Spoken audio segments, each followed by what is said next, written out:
오늘 이 시간에 본문 말씀을 중심해서 하나님께서 존중히 여기시는 사람, 이런 제목 가지고 같이 은혜 받도록 하겠습니다. 한번 따라 하십시다. 하나님께서 존중히 여기시는 사람, 옆 사람과 서로 인사하면서 이렇게 서로에게 복을 빌어줍니다. 하나님께서 존중히 여겨주시는 사람이 되시기 바랍니다.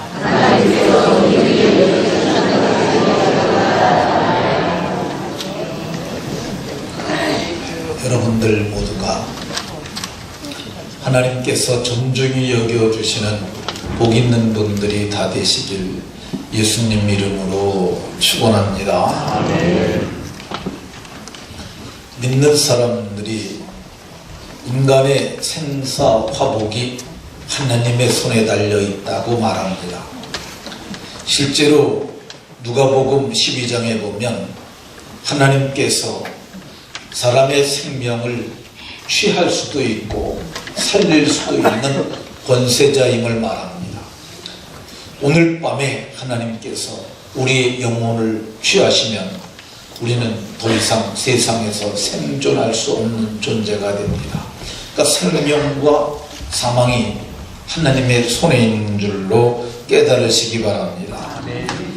뿐만 아니라 화와 복도 하나님의 손에 있다는 걸 우리가 알아야 합니다. 신명기 28장에 보면 내가 오늘 네게 명하는 모든 명령과 규례를 지켜 행하지 아니하면 모든 저주가 네게 임할 것이라고 말씀하셨어요. 그 저주도 하나님의 손에 있는 것 알 수 있고요. 28장 12절에 보면 내가 너를 위하여 하늘의 아름다운 보고를 열고 내 땅에 때를 따라 비를 내리고 내 손으로 한 모든 일에 복 주실 수 있다고 얘기를 합니다. 그러니까 복도 하나님의 손에 있습니다. 그러니까 생명, 사망, 화와 복 모두가 하나님의 손에 있는 줄로 믿습니다. 근데 오늘 성경을 보면 본문에도 30절에 우리가 존중히 여기고 경멸을 당하는 것도 하나님의 손에 있다고 말합니다. 나를 존중히 여기는 자는 내가 존중히 여기고 나를 멸시하는 자는 하나님께서 경멸을 하시겠다고 말씀하는 것 볼 수 있습니다. 근데 하나님께서 존중히 여겨주시는 이유, 또 경멸히 여기시는 이유를, 경멸을 하시는 이유를 보면 그게 다 사람에게 있어요. 그러니까 이 경멸을 받음도 존중을 받음도 다 내게 있다는 걸 알아야 합니다. 신명기 30장 19절에 보면 복과 저주를 네 앞에 두었다고 말해요. 멀리 있는 것 아니야. 바로 문 앞에. 그게 내 마음의 앞에 있어요. 내가 복을 선택하면 복이 되고 내가 저주를 선택하면 내가 저주받을 인생이 돼요. 그래서 성경은 말하기를 네가 택하라고 이렇게 말씀하고 있습니다. 오늘 말씀을 통해서 여러분들이 깨달음을 얻고 모두가 존중히 여기는 인생길을 택하심으로 모두가 존중히 여김을 받는 복이 있으시길 예수님 이름으로 축원합니다. 그러면 하나님께서 경멸히 여길 사람들 어떤 사람들인가 먼저 살펴봅니다. 하나님이 경멸히 여기실 사람들, 그런 사람들은 은혜를 잊어버린 사람들이에요. 하나님께서 이스라엘 백성들을 애굽에서 구원하십니다. 하나님의 사람이 엘리에게 와서 그에게 말하기를 너희 조상들이 애굽에서 바로의 집에 속해 있을 때 내가 그들에게 나타났고 강한 손과 펼편 발로 이끌어내었는데 너희가 어찌 그 은혜를 잊어버리고 너희가 이렇게 할 수 있느냐고 하나님이 책망합니다. 근데 하나님께서 저들만 이끌어내셨습니까? 아닙니다. 우리 모두도 하나님께서 우리가 세상에 있을 때 하나님의 아들 그리스도 예수를 보내셔서 그가 십자가에서 우리를 대신하여 죽으심으로 대속의 은혜로 말미암아 우리가 속량받아 오늘 하나님 앞에 있는데 이 은혜를 잊어버리게 되면 경멸이 여김을 받게 되는 줄로 깨달으시기 바랍니다. 두 번째, 하나님께서 왜 저들을 경멸하신다고 하셨을까? 하나님께서 저들에게 직분을 주셨습니다. 28절에 보면 저들을 택해서 제사장의 직분을 주셨다고 얘기해요. 저들이 내 제단에 올라서 분향할 수 있는 은혜를 주셨고 예봇을 입게 하셔서 그래서 제사장의 직무를 행할 수 있도록 은혜를 베풀어 주셨는데 그것을 저들은 은혜로 생각하지 않고 그것을 이용해서 사리사욕을 취했어요. 근데 그래서 하나님이 저들을 경멸하셨는데 그들만 하나님께서 제사장의 직분을 주셨을까? 아닙니다. 저와 여러분들도 왕같은 제사장으로 하나님이 삼으셨어요. 복음의 제사장으로 삼으셨어요. 은혜의 보좌 앞에 담대히 나갈 믿음의 담력을 가진 제사장들이 되었습니다. 근데 이 은혜를 잊어버리게 되면 하나님께서 경멸하시겠다고 말씀하셨어요. 하나님께서 이스라엘의 모든 화제의 제물을 저들에게 주셨다고 말씀합니다. 그러니까 제사장들은 성전에서 나는 것을 먹는데 이스라엘 자손이 드리는 모든 화제를 내가 내 조상의 집에 주지 아니하였느냐. 11조와 성물 그 모든 것을 저에게 주었어요. 그 대신 제사장의 직무를 잘하라고 한 거죠. 근데 저들은 제사장의 직분을 가지고 오히려 자기들의 소욕을 채웠어요. 그래서 하나님께서 저들 가운데 진노하셨고 경멸하시겠다고 말씀하셨어요. 그러면 저들이 지은 죄가 뭡니까? 29절에 보면 내 처소에서 명령한 내 제물과 예물을 밟았다고 말씀하고 있습니다. 제물과 예물을 밟았어요. 좀 이따 다시 자세히 말씀드리겠습니다. 그들이 지은 죄가 엘리야 집안이 지은 죄가 내 아들들을 나보다 더 중히 여겼다고 말씀합니다. 그들이 지은 죄가 가장 좋은 것으로 내 백성이 드리는 것을 가지고 너희들이 너희를 살찌게 했다고 이렇게 말씀합니다. 그들이 지은 죄. 좀 더 구체적으로 보면 그들이 제사장의 직분을 이용해서 무슨 짓을 했냐면 회막에서 수종드는 여인들을 그들이 동침했어요. 요즘에 수많은 여성들이 미투 얘기하잖아요. 미투. 22절에 보면 회막의 수종들은 여인들과 동침하였음을 듣고 한 명 두 명이 아니에요. 여인들이라고 말을 해요. 그 여인들이 꽤 많았을 거예요. 그런데 그 여인들과 동침했어요. 이거 하나님이 금하신 것임에도 불구하고 그들이 자기들이 우월적지 제사장이잖아요. 그러니까 선지자의 아들이잖아요. 그러니까 그 권력을 이용해서 저들이 음행을 했어요. 뿐만 아닙니다. 13절 이하를 보게 되면 어떤 사람이 제사를 드리려고 왔을 때 그 제사장의 종들을 시켜갖고 3살 갈고리를 가지고 가갖고 냄비든지 솥이든지 가마솥이든지 그런 데서 고기를 삶는 데다가 갈고리를 집어넣어서 걸리는 대로 나오면 그걸 가져가는 거야. 그 사람들이 제사를 드린 후에 해라 그래도 듣지 아니하였어요. 어떤 때는 기름을 태우기도 전에 그걸 가져가는 거야. 기름을 태운 다음에 해라. 지금 내라고 얘기를 했어요. 어떤 사람들은 고기를 삶으려 하면 제사장이 날고기를 원하신다.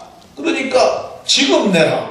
그래서 그걸 가져갔는데 하나님이 하나님의 사람을 통하여 말씀하시기를 그들이 이렇게 하는 것은 여호와의 제사를 멸시했기 때문에 하나님은 그를 경멸히 여기겠다고 말씀하셨던 것을 볼 수가 있어요. 이때의 하나님의 심정을 제가 의인화해서 사람처럼 해서 제가 잠깐 표현을 해보도록 하겠습니다.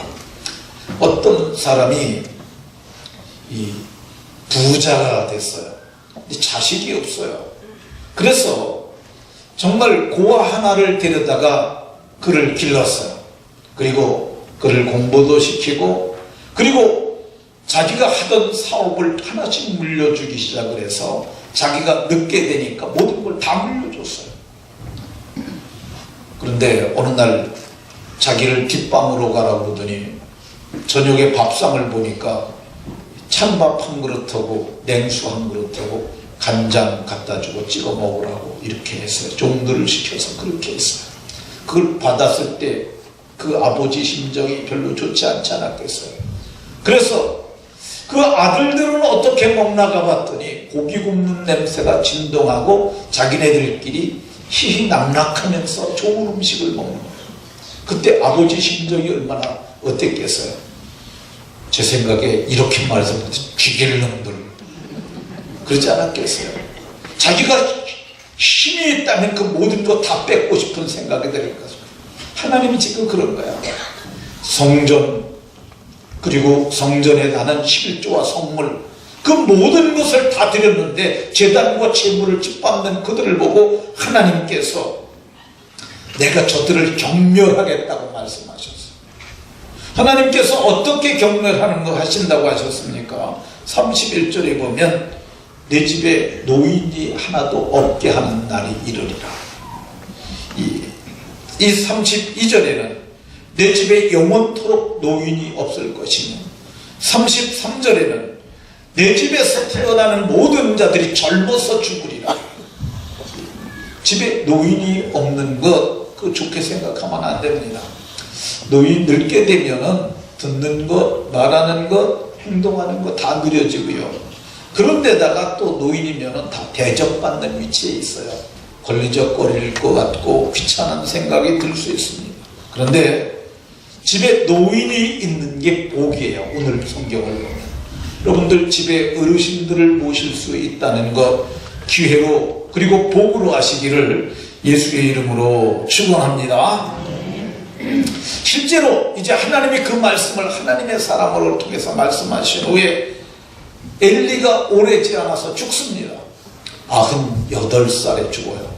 그가 58세에 사사가 되고, 그리고 그가 40년 동안 이스라엘의 사사가 돼서 이스라엘을 통치하고 죽는데 목뼈가 부러져서 의자에서 너무너무 충격적인 소식을 접하고 굴러 떨어져서 목뼈가 부러져서 죽습니다. 하나님께서 저들을 경멸하시는데 어떻게 경멸하시느냐? 한날에 너희 두 아들이 죽을 거라고 말씀하셨어요. 아니 어떻게 한날에 두 아들이 죽을까? 이 생각해도 답이 안 나오잖아요. 근데 블레셋 사람들이 이스라엘을 쳐들어온 거야. 아벡에다 진을 쳤고 이스라엘은 에베네셀에다 진을 치고 두 군대가 마주했어요. 근데 첫날 전쟁을 했는데 첫날 4,000명이 죽었어요. 이스라엘이 대패를 한 거야. 말이 4,000명이지 4,000명이면 시체가 산이 됩니다. 얼마나 충격적이에요. 하나님의 군대가 치다니. 그래서 그들이 생각한 게 뭐냐면 여호와의 괴를 모시고자 그러면 우리가 이길 거다.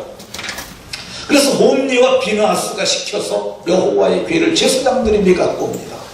근데 어제 4,000명이 죽었지만 이제 여호와의 괴가 들어오니까 우리가 이길 거라고 생각을 해서 함성을 질렀어요. 블레셋에서 그 함성을 듣고 생각을 합니다.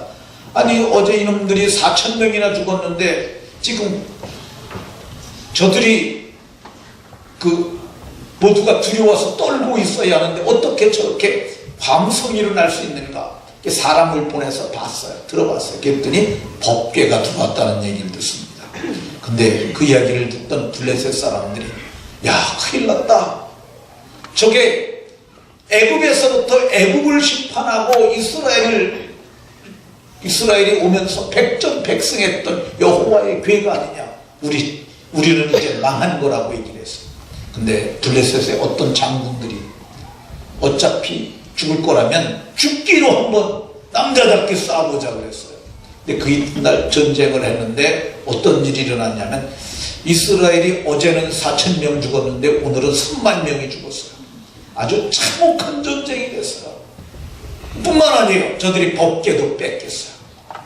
완전히 참혹한 전쟁이 돼서 이 실로까지 저들이 쳐들어옵니다. 그러니까 그 이후에 약 20년 정도를 갖다 블레셋의 압제를 받게 됩니다. 그게 하나님께서 그날 경멸히 여기시는 사건인데, 그날 하나님이 말씀하신 그대로 엘리의 두 아들 홈니와 비나스가 죽임을 당했던 걸 볼 수 있습니다.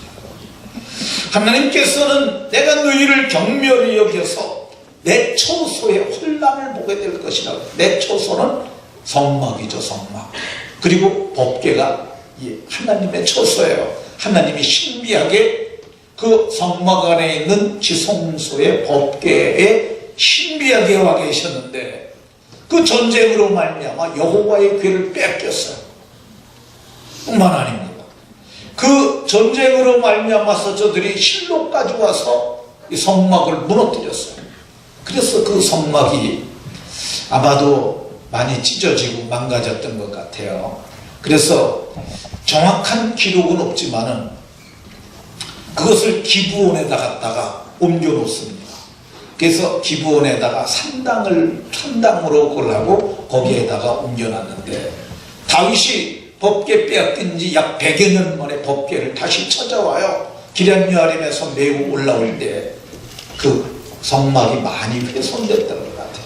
그래서 자기가 다윗성에다가 처소를 만들고 거기다가 여호와의 궤를 모셔놨던 것을 볼 수가 있습니다. 하나님이 저들을 경멸히 여기시니까 어떤 일이 일어나느냐? 저들이 떡을 구걸하게 될 거라고 말씀하셨어요. 36절에 보면 저들이 내게 직분 주시고 내게 일자리도 주고 내게 먹거리를 좀 주라고 이렇게 구걸하는 지위로 하나님께서 낮추시겠다고 말씀합니다. 하나님께서 왜 이렇게 저들에게 진노하시고 경멸하시게 되었을까? 엘리는 이스라엘의 사사여 제사장인데 어떻게 자식들을 그렇게밖에 못했을까? 그 이유는 12절에 답이 있습니다. 엘리의 아들들은 행실이 나빴는데 그 이유가 여호와를 알지 못했다고 말해요.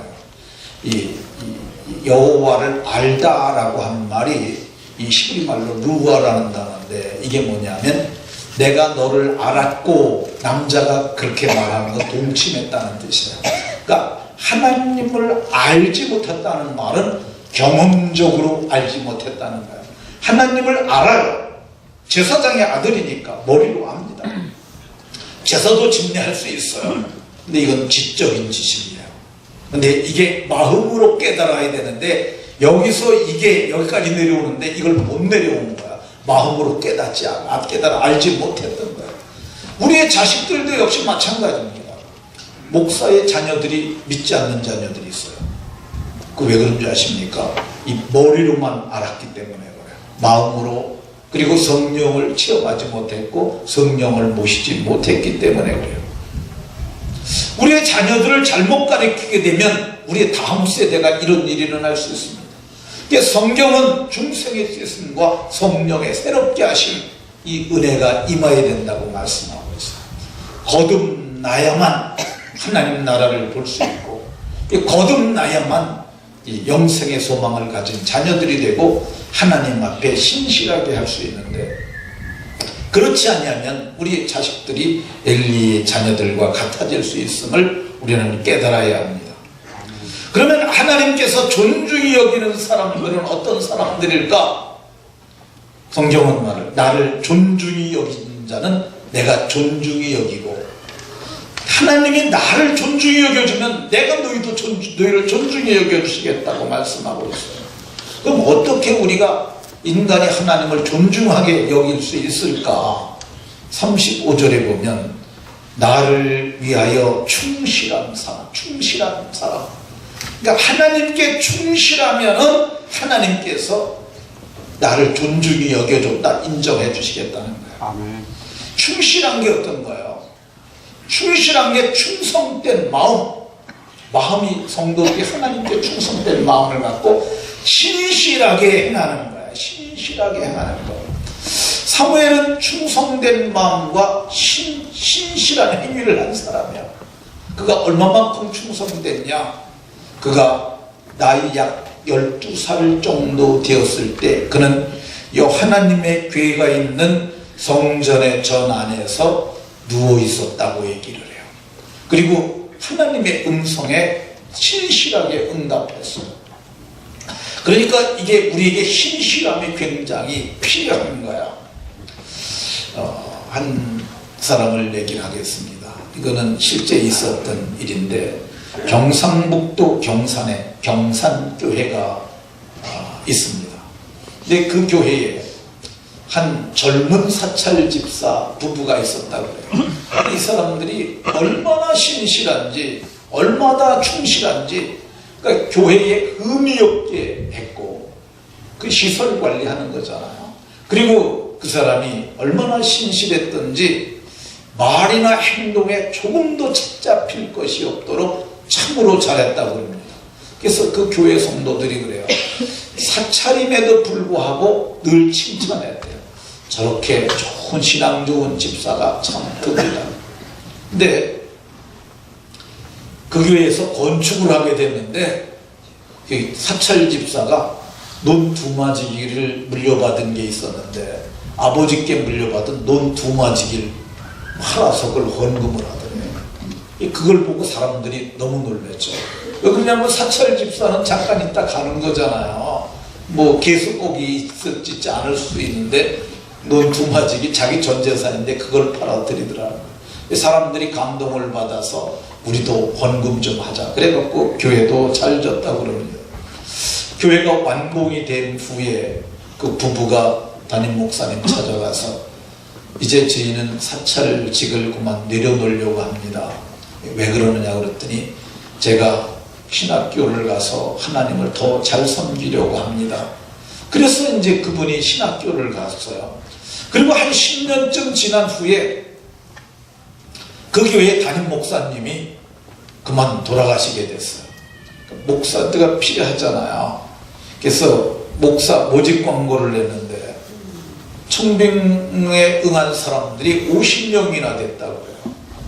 그래서 누구를 모시느냐 고민하고 있는데 한 장로님이 얘기를 했어요.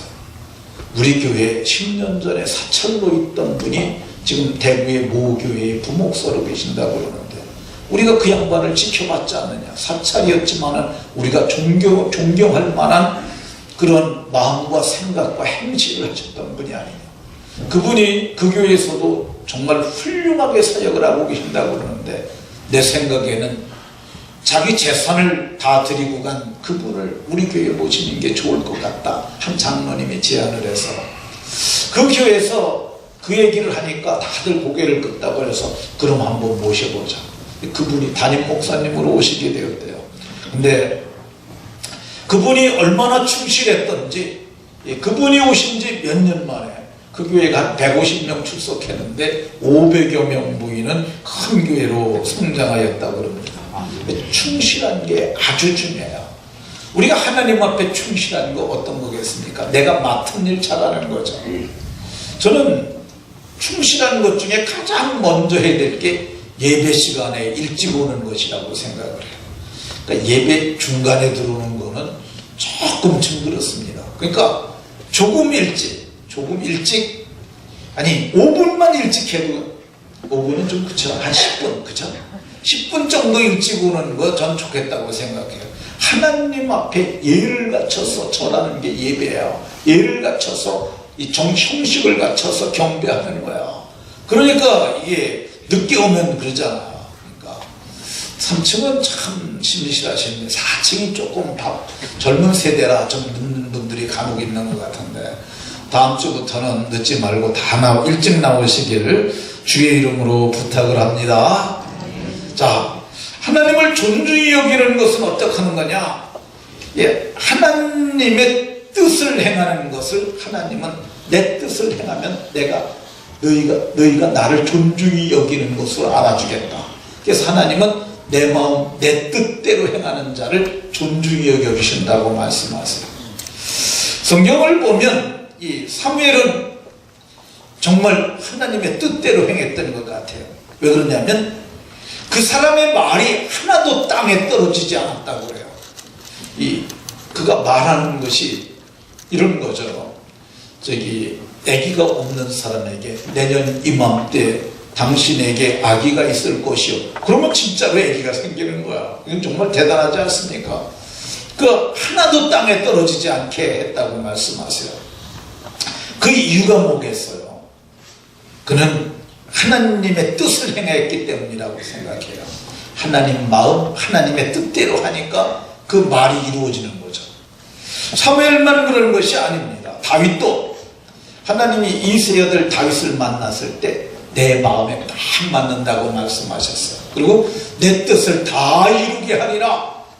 성경을 보면 다윗이 어떻게 살았느냐? 그는 하나님의 뜻을 행하다가 잠들었다고 이렇게 말을 해요. 그러니까 하나님이 존중히 여기는 사람 어떤 거냐? 하나님의 뜻을 행하는 사람들이에요. 하나님의 뜻이 뭐냐? 그러면은 자꾸 추상적인 얘기하는 사람들이 있는데, 하나님의 뜻은 성경에 나와 있어요. 하나님의 뜻은 이것이니, 성경에 여러 곳에 하나님의 뜻이 나와 있는데, 항상 기뻐하는 것도 하나님의 뜻입니다. 범사에 감사하는 것도 하나님의 뜻입니다. 쉬지 않고 기도하는 것, 이것이 너희를 향하신 하나님의 뜻이라고 말씀하고 있어요. 하나님의 뜻을 자꾸 추상적인 데서 이렇게 찾지 말고 성경에서 찾아서 하나님의 뜻을 행하면 하나님께서 존중히 여겨주실 줄로 믿으시기 바랍니다. 하나님이 어떻게 존중히 여겨주실까? 성경을 보면 하나님께서 은총을 받게 하신다고 말씀하세요. 하나님께서 일으키신 충실한 제사장 하나 일으킨다고 그랬는데 그게 사무엘이에요. 그러니까 하나님께 은총을, 하나님과 사람에게 은총을 받았다고 얘기를 해요. 이 은총이라는 말이 종교적 단어입니다. 이건 세상에 쓰는 단어가 아니에요. 근데 이게 성경에 백과사전에도 신적 용어라고 나와 있어요. 근데 이 은총이라는 것이 신으로부터 받는 사랑, 그게 은총이에요. 그리고 종교적 지도자들에게 받는 사랑, 그게 은총이죠. 근데 사무엘이 하나님과 사람에게 은총을 더욱 받았다고 얘기를 하고 있습니다. 여러분들에게 그런 은혜가 있으시기 바랍니다. 어떤 사람 괜히 미운 사람이 있어요. 이게 은총 없는 사람들이에요.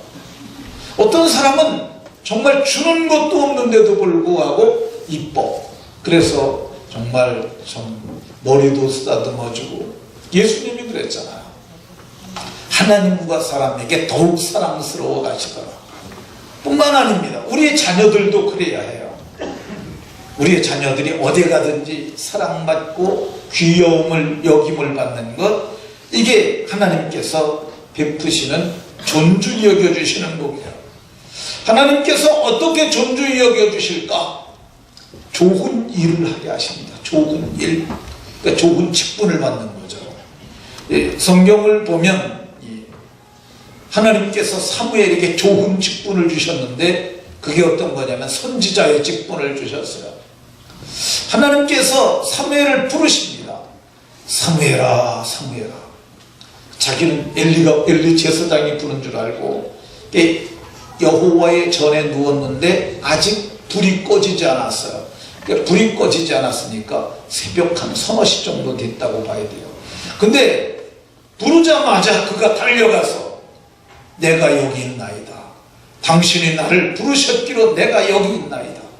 사무엘이 나 너 부르지 않았다. 가서 다시 누워라. 근데 또 사무엘아, 사무엘아. 그가 또 엘리에게 가서 말하죠. 당신이 나를 부르셨기로 내가 여기 있나이다. 나 너를 부르지 않았다. 또 그 소리가 나니까 그제서야 엘리가 자기가 부름받았을 때를 깨닫습니다. 내가 너를 부르지 않았는데 너를 부른 것은 하나님이 부르신 것이니 네가 또다시 그런 음성을 듣거든 여호와여 말씀하시옵소서. 주의 종이 듣겠나이다. 이렇게 말하라고 가르쳐줬어요. 다시 누웠는데 또 사무엘아, 사무엘아 하는 거예요. 그때 사무엘이 말씀하시옵소서. 주의 종이 듣겠나이다. 하나님이 그에게 말씀하시고 새 일을 시키기 시작하셨어요. 그러니까 직분을 받는 거죠. 그러니까 세상 살아가는 동안 좋은 직책을 맡는 것 하나님이 존중히 여겨주시는 거예요. 어떻게 하는 것이 하나님이 존중히 여겨주시는 거냐? 그 직분을 맡아서 잘하게 하는 것, 그게 존중히 여기는 거예요. 성경을 보게 되면 단에서부터 부엘세바까지 그가 일을 잘하기 시작을 한 거죠. 그랬더니 그게 하나님이 사무엘을 불렀을 때 1대1이었어요. 근데 그게 점점 일을 잘하니까 온 이스라엘이 사무엘은 여호와의 선지자로 세움을 입었다. 이게 단에서부터 부엘세바는 이스라엘 북쪽부터 제일 끝까지예요. 우리나라를 얘기하면 한라산, 백두산, 천지로부터 한라산 백록담까지 이게 온 이스라엘이 사무엘은 여호와의 선지자로 세우심을 입은 걸 알았다고 얘기를 합니다. 이게 하나님이 존중히 여겨주시는 거예요. 하나님이 어떻게 존중히 여겨주시냐? 하나님께서 그가 하는 일을 성공하게 하심으로 존중히 여겨주십니다. 하는 일마다 실패하면 그 사람은 존중히 여김을 받을 수 없어요. 그렇잖아요. 아이들 10명만 맡겼는데 1년 지나서 보니까 1명 남았어요. 그러면 그 존중히 여김을 받겠어요? 그 사람이 사업을 시작할 때 1억을 갖고 시작했는데 1년 뒤에 1,000만 원 남았어요. 그러면 그 가족들이 그를 존중히 여기겠어요? 아니잖아요. 근데 하는 일을 성공하게 하는 거죠. 그게 존중히 여기는 거예요. 성경을 보면 그 아벡 전쟁으로 말미암아서 이스라엘은 블레셋의 압제 안에 들어가고 맙니다. 비참해진 거죠. 근데 20년쯤 지난 뒤에 사무엘이 전국을 돌아다니면서 순회 교사를 하다가 미스바로 모이라 이렇게 말을 합니다. 왜 모이라고 그랬냐? 하나님께로 돌아오기 위해서 모이라고 그랬어요. 사람들이 12지파 중에 상당히 유력한 자들이 모였어요. 근데 그가 그들에게 말하길 우리는 금식을 하며 하나님 앞에 죄를 자백해야겠다. 사무엘의 제안이에요. 그리고 하나님께로 돌아가자. 금식하고 하나님 앞에 죄를 자백을 했어요. 그래서 이스라엘 백성들이 다 하나님께로 돌아오겠다고, 이제 바알과 아세라 버리겠다고 저들이 맹세를 합니다. 그때 큰일이 생겼어요. 어떤 일이 생겼냐면 블레셋이 이스라엘이 모여서 반역할까봐 그 사람들이 군대를 이끌고 왔어요. 큰일 아닙니까? 이 사람들은 기도회하러 모였는데 저 사람들은 병장기를 가져왔는데 아무것도 없잖아요. 근데 저들과 싸우려면 어떻게 해야 돼요?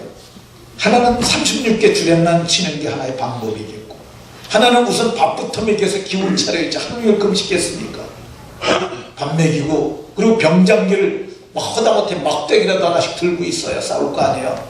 근데 사무엘은 그 방법을 택하지 않았어요. 성경을 보게 되면 전 먹는 어린 양을 하나를 가져다가 여호와께 번제로 드리고 하나님 앞에 부르짖어 기도했어요. 그랬더니 어떤 일이 일어났냐면 블레셋 진영에 하나님께서 큰 우레를 일으키셨어요. 그래서 하늘에서 불이 내리고 저들을 때리니까 저들이 어지러워가지고 혼비백산에서 저들이 흩어졌다고 얘기를 합니다. 그래서 이스라엘 백성들은 쫓아가서 그들의 무기를 뺏어서 그들의 모가지를 땡강땡강 쳐서 마침내 이스라엘이 독립을 하게 됩니다. 20년 만에 사무엘이 이스라엘 독립을 가져오고, 그가 사는 날 동안 여호와의 손이 사무엘 까닭에 성경을 보게 되면 블레셋 사람을 막으셨다고 이렇게 말씀하고 있습니다. 그러니까 사무엘이 존귀해지지 않겠어요? 그렇지 않습니까? 20년 동안 정말 압제를 당했는데 그 압제에서 자유케 했으니까, 근데 하나님 앞에 기도함으로 그 일을 했어요. 그래서 하나님께서 오늘 성경에 사무엘을 존중히 여기셔서 그 집을 세우셨어요. 보면은 그를 위하여 견고한 집을 세우리니, 이건 가문을 일으킨다는 거야. 뿐만 아니라 이 하나님께서 사무엘을 존중히 여겨주셔서 기도의 용사가 되게 하셨어요. 이 기도하는 것은 그렇게 쉬운 일 아니에요. 제가 보기에는 세상에서 가장 힘든 게 저는 기도가 아닌가 하는 생각이 듭니다. 제가 군대 생활할 때 1사단에서 방벽 공사를 했는데 콘크리트가 크랙이 간다고 그러니까 밤새도록 24시간을 삽질을 해서 콘크리트를 갖다 해가지고 이 콘크리트를 버무려서 빵카를 줬어요. 근데 24시간 질통질 수 있더라고요. 해보니까 밤새도록 했는데도 하겠더라고요. 근데 제가 여태까지 24시간 기도를 해본 적이 없어요. 그러니까 기도가 더 힘든 거죠. 실제로 더 힘들어요. 근데 이 사람이 내가 기도하기를 쉬는 것은 죄라고 생각하고 기도하게 하심으로 그를 더 존귀케 했던 것을 성경이 말해주고 있습니다. 그가 어떻게 그렇게 기도의 용사가 됐을까? 그의 어머니가 기도의 용사였기 때문에 그렇습니다. 그의 어머니 한나가 기도했던 것 제가 이렇게 말을 해볼 테니까 여러분들이 나는 이런 기도를 해본 적이 있는가 한번 여러분들을 살펴보면 좋겠습니다. 사무엘상 1장 10절에 보면 한나가 기도했는데 어떤 기도했냐? 통곡의 기도였습니다. 통곡의 기도. 이 통곡의 기도가 그게 무슨 기도냐 얘기할 수 있는데 아닙니다. 생애 가운데 하나님 앞에 통곡하며 기도한 그게 기도를 하면은 이 인생이 반전되는 역사가 있어요. 이 한나가 기도함으로 인생이 반전되잖아요. 통곡함으로 말이야. 그가 한나가 어떤 기도했냐? 소원 기도했어요. 소원 기도. 그리고 소원을 지켜야죠. 내게 자식을 주시면 내가 그 머리에 삭도를 대지 않겠다고 그렇게 말을 했어요. 내가 자식의 평생을 여호와 앞에 드리겠다고 이렇게 했는데 소원을 했어요. 이 소원 기도는 배짱이 있어야 하는 기도예요. 하나님께서 저에게 담력을 주시게 되면 소원 기도하는데 소원 기도를 한번 하게 되면 하나님께서 이루시는 일이 참 많습니다. 한나가 어떤 기도했냐? 입술만 움직이고 음성은 들리지 아니하는 기도. 이건 좀 약간 신령한 기도 같아요. 한나가 애를 못 낳으니까 그것 까닭에 상당히 오랜 기간 동안 그가 하나님 앞에 기도함으로 그 또 소리내서 집이 그렇잖아요. 구조가. 그러니까 저런 기도 많이 했던 것 같아요. 한나가 어떤 기도했냐? 15절에 보면 여호와 앞에 내 심정을 통했다고 얘기해요. 하나님과 심정이 통하는 기도. 이렇게 기도하는 걸 보고 자랐던 사무엘은 기도하기를 쉬는 죄를 결단코 범치 않겠다고 말했어요. 하나님께서 이 사람들을 어떻게 존중히 여기주셨느냐? 성령에 감동돼서 2장 8절에 보면 이 한나가 하나님 앞에서 했던 찬양이 있습니다. 자기 자신을 두고 하는 거예요. 내가 가난한데 나를 진토에서 일으켜주셨고 내가 빈궁했는데 거름더미에서 나를 들어올리셨고 그래서 이제는 귀족들과 함께 하시고 영광의 위, 영광의 자리를 차지하게 하셨다고 이렇게 말씀하고 있습니다. 그렇지 않습니까? 정말 그 시골에서 가난한 이렇게 삶을 살았었는데 지금은 아들 사무엘 까닭에 사무엘이 이스라엘의 사사가 되잖아요. 그러니까 이스라엘의 모든 귀족들이 그 앞에 머리를 숙일 수밖에 없는 지위예요. 근데 이제는 그의 어머니가 귀족들과 함께 앉고 그리고 영광의 자리를 차지하도록 하나님이 존중히 여겨주셨습니다. 사무엘의 얘기인데 이게 사무엘에게만 해당되는 말이 아니에요. 오늘 우리 모두가 하나님의 말씀을 마음판에 새기고 정말 하나님 앞에 충실하게 되면 내게 맡겨주신 일에 최선을 다하게 되면 하나님이 존중히 여기셔서 존귀케 할 줄로 믿으시고 모두가 정말 잘 섬김으로 존중히 여기는 사람들이 다 되시기를 예수님 이름으로 축원합니다. 기도합니다.